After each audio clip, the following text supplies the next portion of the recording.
la mañana. Esto en Morelos. En Puebla, un abrazo a Puebla, un abrazo a nuestros amigos de la Jornada de Oriente, a Aurelio Fernández, su director, que está en la línea telefónica. Aurelio, ¿cómo están las cosas? Bienvenido. Hola, Carmen. Estoy viendo aquí lo que dice Graco y lo que ya me aterrorizo. A ver.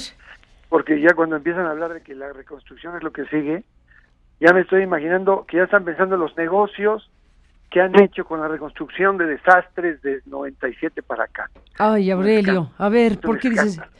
Dime, oye, Hombre, ¿qué manera de ¿te acuerdas de las ciudades rurales? Oye, Aurelio, ¿qué manera de aventarnos una cubeta de agua fría en este momento? O sea, tú dices, Bueno, sí, ya perdóname, están pensando yo en el creo que negocio de la estamos... reconstrucción. A ver, venga, Aurelio. Es que yo no me imaginaba que se atrevían a hacerlo tan rápido, ¿no? Es Tan decir, rápido. Cerrar la etapa de rescate, ¿no? Claro, tienes a la gente, probablemente hay vivos debajo de los escombros de Jojutla. Hay que pensar que hay vivos y hay que ir por ellos, claro que sí. Seguro, pues acuérdate en el Seguro. 85 Claro. que hubo niños que rescataron 15 días después, una cosa maravillosa. Sí. Y ahora ya están hablando de la reconstrucción, parece una consigna de avance y positivismo, pero los que ya hemos estado estudiando este asunto, ya sabemos cómo son las cosas y empiezan las ciudades rurales, las unidades de reconstrucción en Oaxaca, en Guerrero, del 97, del 99, o sea, una tras otra, ¿no? Eso habrá que hacerlo después, hacer un seguimiento de todas aquellas reconstrucciones, dónde están, qué han hecho y quién ganó dinero a patadas haciéndola.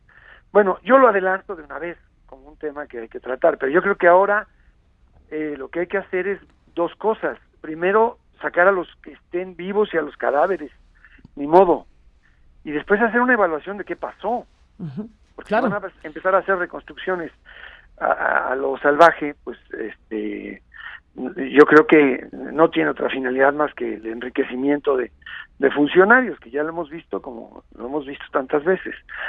Y creo que ahora, mira, hay un asunto que es muy importante. Oye, perdón que te interrumpa, Aurelio, perdón que te interrumpa, es que te estoy oyendo y a la vez estoy viendo los comentarios de la gente en Facebook y demás. Dice Carlos Anguiano Guerrero, cerrando la fase de rescate por mis huevos, dice.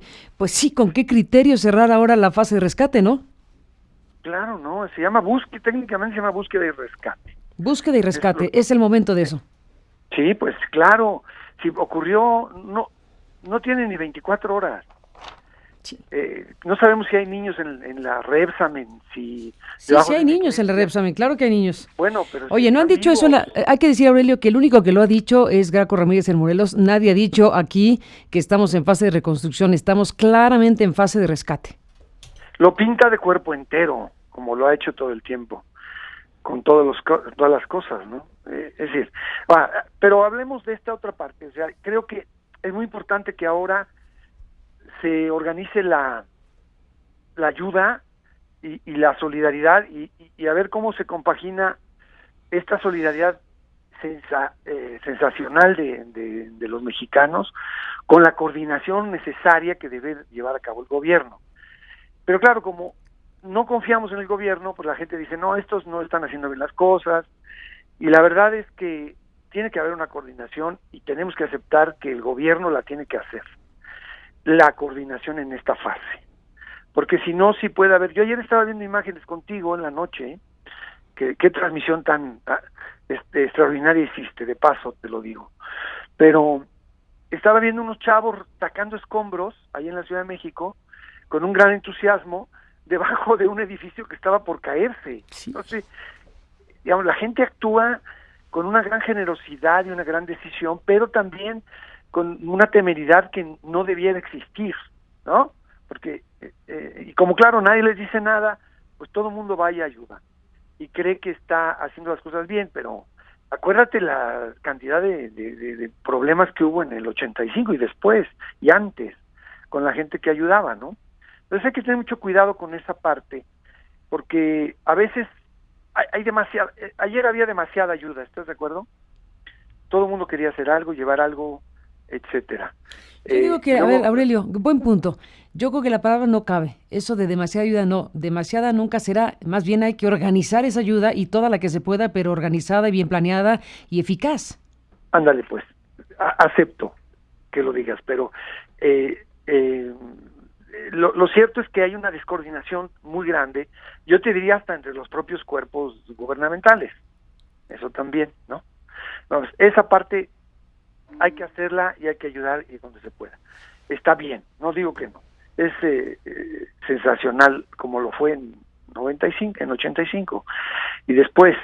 Entonces, esa parte está bien, pero yo creo que es momento de evaluar, empezar a evaluar, ir echándole ojo a qué pasó, ¿no?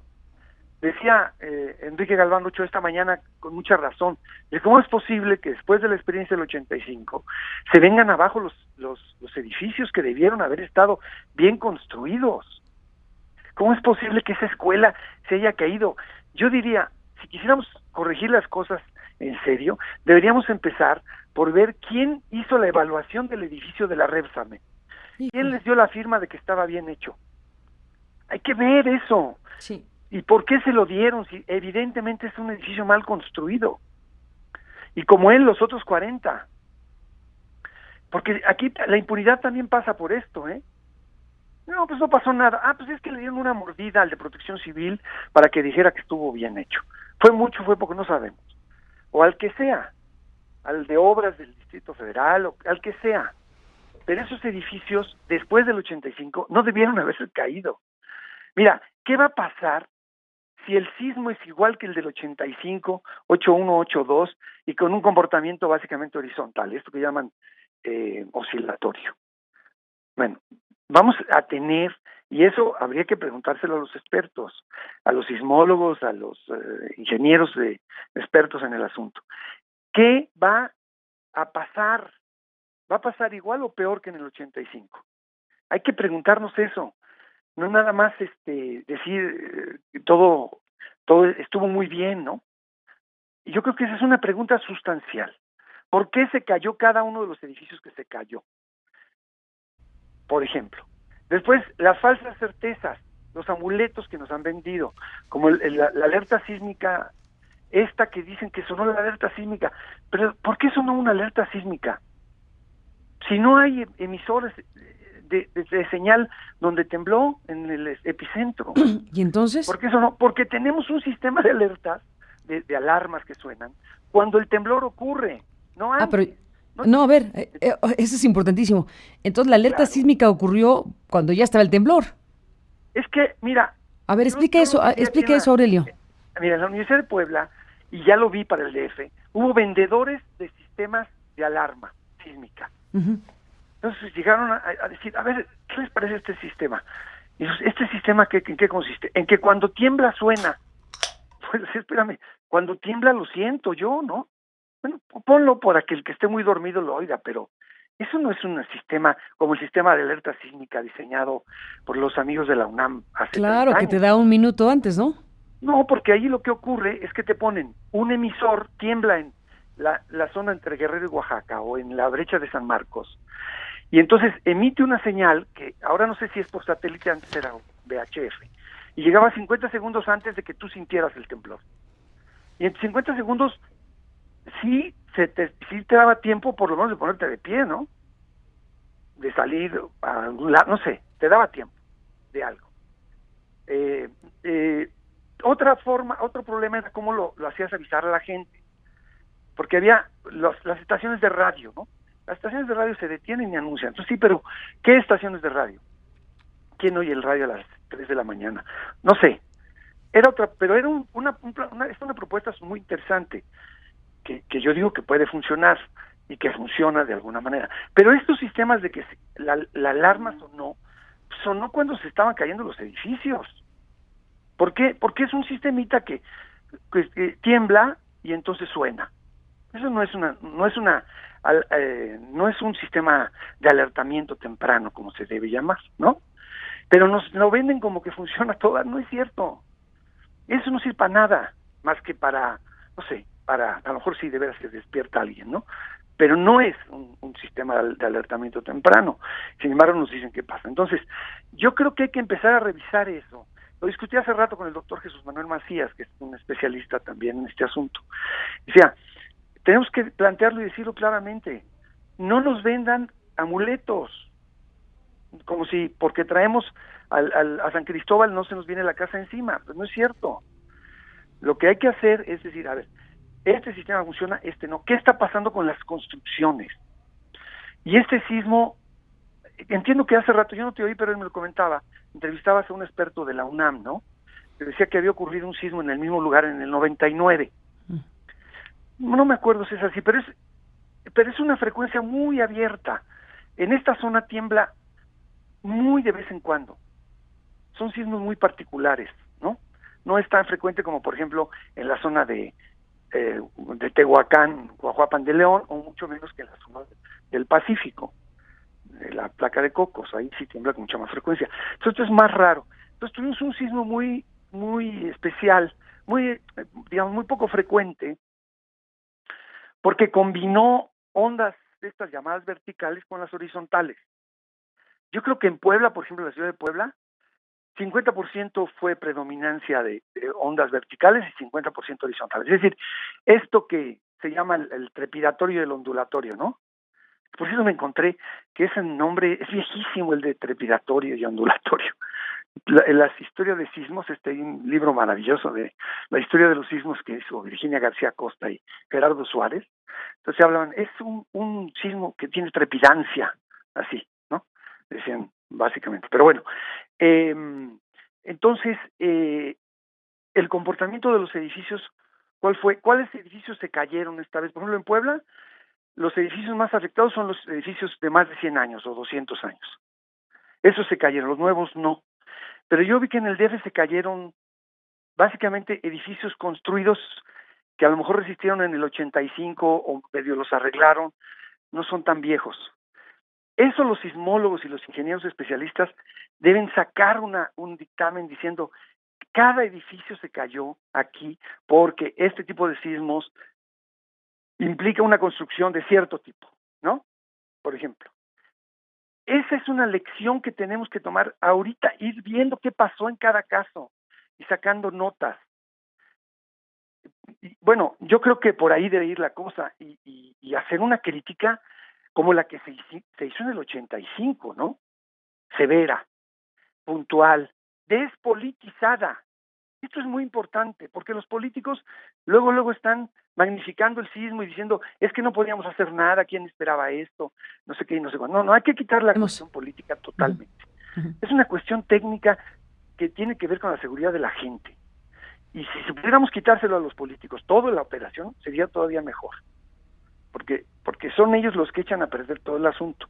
Las corruptelas, las actitudes electorales como las de Juchitán y todo eso, ¿no? En promociones cuando la gente está sufriendo muchísimo. Entonces, bueno, esa es mi opinión.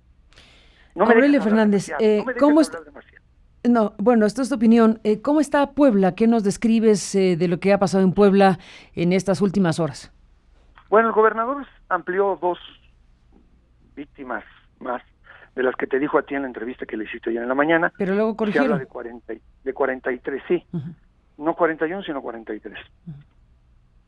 Como te digo, los lugares más afectados son los edificios viejos. La Universidad Autónoma de Puebla tuvo unas afectaciones muy importantes, donde murieron 2, una administrativa y un chavo, y otros 2 muy heridos. Se cayeron partes de la parte alta de las edificaciones. Todos estos se vieron muy afectados, edificios del centro histórico. Acertadamente se cerró el centro histórico porque se estaba permitiendo incluso este turismo de desastres que hay, ya sabes, ¿no? En Puebla no hay esta necesidad. ¿Qué es eso, Aurelio? Aurelio, ¿qué es eso de turismo de desastres? Pues es que la gente pasa y se toma selfies junto a la mancha de sangre o al edificio caído. Incluso extranjeros ahí estaban paseándose. Sí hay una cosa de estas, ¿no? ¿No me explico? Es parte de una situación. De ir a fotografiar el edificio caído, la barda tumbada. Bueno, es igual. Pero está cerrado y está bien porque muchos edificios del centro histórico de Puebla están, como dijeran algunos, de mírame y no me toques, ¿no? Si hay una réplica, aunque no sea tan fuerte, se pueden venir abajo. Y si hay una gente abajo, también pueden quedar muertas por un golpe de estos, ¿no? Entonces, la situación en el centro histórico donde hubo muchos daños fue esta. Y después hay compañeros de la universidad que ahorita están yendo a la zona que en realidad es la más afectada, ¿eh? Aquí hay que hacer un poco las cuentas de manera relativa, no absoluta. Seguramente el Distrito Federal es donde habrá más víctimas mortales y más daños, pues también es donde hay más habitantes. Pero yo creo que entre Puebla y Morelos tenemos la proporción más alta de afectaciones. En realidad, el sismo ahí fue donde más impactó. Hay que tomarlo en cuenta eso, muy importante. Y allí sí, pues en las iglesias, ¿no? 15 se murieron en una, 9 en otra. Hubo una cosa ahí muy triste, además. Y ahorita pues están todavía, creo yo, en una fase de ver bien dónde están todos los daños. Los de la universidad estamos viendo qué tipo de daños y cómo hacerlo, cómo corregirlos, pero sí hay muchas cosas que aprender en este caso, muchas. Pues Aurelio Fernández, estaremos siguiendo todo esto desde los ángulos necesarios en estos momentos para una cobertura como esta, donde tratamos de escuchar, voces, tener datos, tener información y seguirlo aportando a quien sigue esta transmisión en vivo desde esta plataforma digital. Gracias por estar aquí, Aurelio, y seguimos en contacto. Gracias, Buenos días. Carmen.